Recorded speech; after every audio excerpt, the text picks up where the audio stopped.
నమస్కారం, చరణ్ టీవీకి స్వాగతం. తగ్గేదేలే, హైడ్రాకు ఫుల్ పవర్. నగరం నడిబొడ్డున ఉండే హుస్సేన్ సాగర్ తో పాటు దశాబ్దాలుగా హైదరాబాదీల దాహార్తిని తీర్చిన జంట సాగరాలను, వేలాది చెరువులను తవ్వించారు. ఈ సరస్సులను సంరక్షించి వారసత్వ సంపదగా భవిష్యత్తు తరాలకు అందించాల్సిన బాధ్యతను విస్మరిస్తూ చెరువులను చెరబడుతుండడమే నేటి దౌర్భాగ్యం.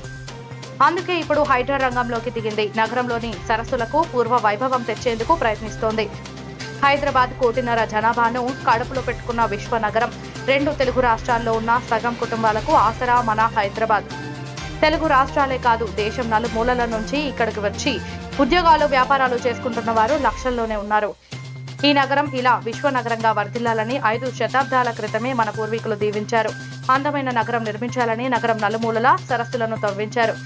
కబ్జాలు చేస్తూ కోట్ల రూపాయలు సంపాదన. హైదరాబాద్ ఎంత బాగుంటే మనం అంత బాగుంటామనేది మన పూర్వీకుల ఆలోచన. కానీ ప్రస్తుతం ఇక్కడున్న వారికి హైదరాబాద్ చరిత్రతో పని లేదన్నట్లే వ్యవహరిస్తున్నారు.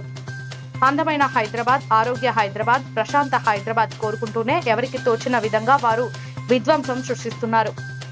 సువిశాల రోడ్ల కోసం, అత్యాధునిక వసతుల కోసం నగరం నడిబొట్టున ఉన్న చెరువులు, నాలాలను కప్పేస్తున్నారు. కబ్జాలు చేస్తూ కోట్ల రూపాయలు సంపాదిస్తున్నారు. పైసలు వస్తున్నాయని సంబరమే కానీ భవిష్యత్తు తరాలను నాశనం చేస్తున్నామని ఏ ఒక్కరూ ఆలోచించడం లేదు. ఇలాంటి వారి అత్యాశ ఫలితమే చిన్న వర్షం కురిసిన నగరంలో వరద పోటెత్తుతోంది. ఈ సమస్య పరిష్కారంతో పాటు భవిష్యత్తు తరాలకు భద్రత కల్పించేందుకు ఇప్పుడు హైడ్రా రంగంలోకి దిగింది. హైదరాబాద్ సిటీ పెరుగుతున్న కొద్ది సమస్యలు రెట్టింపు అవుతున్నాయి. ఓవైపు అభివృద్ధి సూచికలు బలంగా కనిపిస్తున్నాయని ఆనందపడాలో, చేసిన తప్పులు వెంటాడుతున్నాయని చింతించాలో తెలియని దుస్థితి. 5 ఏళ్లు 10 ఏళ్లుగా చేసిన తప్పులు కాదు, 3-4 దశాబ్దాలుగా చేస్తున్న తప్పులు ఇప్పుడు హైదరాబాద్ నగరాన్ని వెంటాడుతున్నారు. ఆ తప్పులు సరిదిద్దడం అంత తేలిక కాదు. కానీ ప్రభుత్వం సాహసోపేతమైన నిర్ణయమే తీసుకుంది. చెరువులను చెరబట్టిన వారి భారతం పడుతూ హైడ్రాకు ఫుల్ పవర్. ఒక అద్భుతమైన కట్టడాలను నిర్మించి మనకు అందించండి. వారి వారసత్వంగా వచ్చిన ఈ కట్టడాలు మొన్న జరిగిన ఎండాకాలంలో తాగునీటి సమస్య వచ్చే కృష్ణా, గోదావరి ఎండిపోతే హైదరాబాదు నగరానికి దాహార్తి తీసింది. గండిపేట అంటే ఉస్మాన్ సాగర్, హిమాయత్ సాగర్ నుంచి ఈ నగరానికి తాగునీటిని వాడుకున్నామన్న సంగతి రాష్ట్ర ముఖ్యమంత్రి నేను చెప్పదలుచుకున్నా. ఈ ప్రజలకు కోట్లాది మంది దాహార్తిని తీర్చే ఈ యొక్క చెరువులను శ్రీమంతులుగా, గొప్ప వ్యక్తులుగా ఉన్న వాళ్ళు వాటి పక్కనే ఫామ్ హౌజుల పేరు నిర్మించుకొని వాళ్ళ డ్రైనేజ్ కాలువలు తీసుకెళ్ళి గండిపేటలో కలిపినారు. నేను ఇక్కడ వేదిక మీద ఉన్న పెద్దలతో పాటు ఇక్కడ వచ్చిన భక్తులను నేను ఒకటే మాట అడగదలుచుకున్నా. ఇవాళ వాళ్ళ విలాసవంతమైన జీవితం కోసం నిర్మించుకున్న ఫామ్ హౌజుల నుంచి వచ్చే డ్రైనేజ్ గండిపేటలో హిమాయత్ సాగర్ తాగునీటిలో కలిపితే ఆ నీళ్లు హైదరాబాదు నగరానికి తాగడానికి సరఫరా చేస్తుంటే వాళ్ళు నిర్మించిన అక్రమ నిర్మాణాలను వదిలేస్తే ఇక నేను ప్రజాప్రతినిధిగా విఫలమైనట్ట కాదా మీరు ఒక్కసారి ఆలోచన చేయండి. అందుకే ఒత్తిడి వచ్చినా, మిత్రులకు ఫామ్ హౌజులు ఉన్నా ఏవీ వదలకుండా హైడ్రా అనే ఒక సంస్థను ఏర్పాటు చేసి తెలియకుంటేనే ప్రజాప్రతినిధులం కొన్ని మన దినచర్యల్లో భాగంగా కొన్ని తప్పిదాలు చేస్తుంటాం. తప్పులు తెలవకుంటేనే కొన్ని తప్పులు జరిగిపోతుంటాయి. మరి ఆ ఖాతాను సవరించుకోవడానికి, ఆ బ్యాలెన్స్ షీట్ను సవరించుకోవడానికి తెలిసి కొన్ని మంచి పనులు చేయాలని నేను ప్రగాఢంగా విశ్వసిస్తున్నా, నమ్ముతున్నా.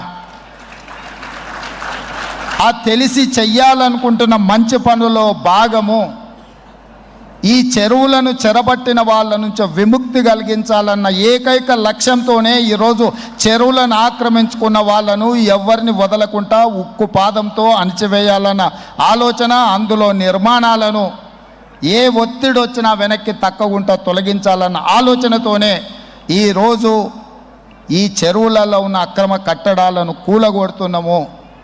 దీనికి స్ఫూర్తి భగవద్గీత అనే కురుక్షేత్ర యుద్ధ సందర్భంలో అర్జునుడు ఆయుధాలను కింద పడేసి రాజ్యం కోసం భీష్మ పితామహుడు, అదేవిధంగా కర్ణుడు, దుర్యోధనుడు, దుశ్శాసనుడు, నా సహోదరులందరూ ఆ పక్కన నించుంటే రాజ్యం కోసం వాళ్ళందరినీ సంహరించడం, వాళ్ళని సంహరించి రాజ్యాన్ని సాధించుకోవడం ద్వారా ఏమి ఉంటుంది, ఏం మనశ్శాంతి వస్తుంది అని చెప్పి అర్జునుడు యుద్ధతంత్రం నుంచి తప్పుకుంటా అన్నప్పుడు శ్రీకృష్ణ భగవానుడు బోధించిందే భగవద్గీత. చంపేదెవరు, చంపించేదెవరు? లోక కళ్యాణం కోసం నీ బాధ్యతను నెరవేర్చాల్సిందే. ధర్మం బ్రతకాలి, అధర్మం ఓడాలి అంటే నువ్వు యుద్ధం చెయ్యాల్సిందే అనే యుద్ధ నీతిని ఆ రోజు అర్జునుడికి బోధించింది శ్రీకృష్ణ భగవానుడు. ఇవాళ ఆ శ్రీకృష్ణ భగవానుడి బోధనానుసారమే ఈరోజు ఈ చెరువులను కాపాడే కార్యక్రమాన్ని నేను తీసుకుంటున్నా. నాకు తెలుసు ఈ చెరువులలో నిర్మాణమైన విలాసవంతమైన ఫామ్ హౌజులు ప్రభుత్వాన్ని ప్రభావితం చేయగలిగిన స్థానాలలో ఉన్న చాలామంది వ్యక్తులు ఉన్నారు. ప్రత్యక్షంగా ప్రభుత్వంలో భాగస్వాములు అయి ఉండొచ్చు, లేకపోతే ఈ సమాజం మీద బాగా ప్రభావితం చేయగలిగిన వ్యక్తులు ఉండొచ్చు. కానీ వాటన్నిటినీ నేను పట్టించుకోదలుచుకోలే. ఇది భవిష్యత్ తరాలకు, ఇది రాజకీయాలకు సంబంధం లేదు. నేను స్పష్టంగా చెప్పదలుచుకున్నా. రాజకీయాల కోసమో లేకపోతే రాజకీయ నాయకులను కొంతమందిని దృష్టిలో పెట్టుకొని చేపడుతున్న కార్యక్రమం కాదు ఇది. భవిష్యత్ తరాలకు, మన పిల్లలకు, వాళ్ళ పిల్లలకు వారసత్వంగా మనం అందించే సంపద ఈ సరస్సులు, ఈ నదులు, లేకపోతే ఈ రోజున్న ఈ చెరువులు. ఈ ప్రకృతి సంపదను మనం విధ్వంసం చేస్తే ప్రకృతి మన మీద కక్ష కడుతుంది. ప్రకృతి మన మీద ప్రకోపిస్తే మనం చెన్నైలో చూసినాం, అదేవిధంగా ఉత్తరాఖండ్లో చూసినాం, నిన్నగాక మొన్న వాయనాడు మనం కేరళలో చూసినాం. ఈరోజు ఇలాంటివన్నిటిని దృష్టిలో పెట్టుకున్నప్పుడు ఈ హైదరాబాదు నగరాన్ని రక్షించుకోవాల్సిన బాధ్యత మన అందరి మీద ఉన్నది. ఇది ఒక సుందరమైన నగరం. ఈ నగరానికి ఈ చెరువులే ఒక అందం. ఈ చెరువులను కాపాడే బాధ్యత ఈ ప్రభుత్వం తీసుకుంటుంది. ఎవరు ఏమనుకున్నా, ఎవరు ఏ ఒత్తిడి తెచ్చినా వాటన్నిటిని పక్కన పెట్టి చెరువులను ఆక్రమించుకున్న వాళ్ళ భరతం పడుతుంది ఈ ప్రభుత్వం అని చెప్పి నేను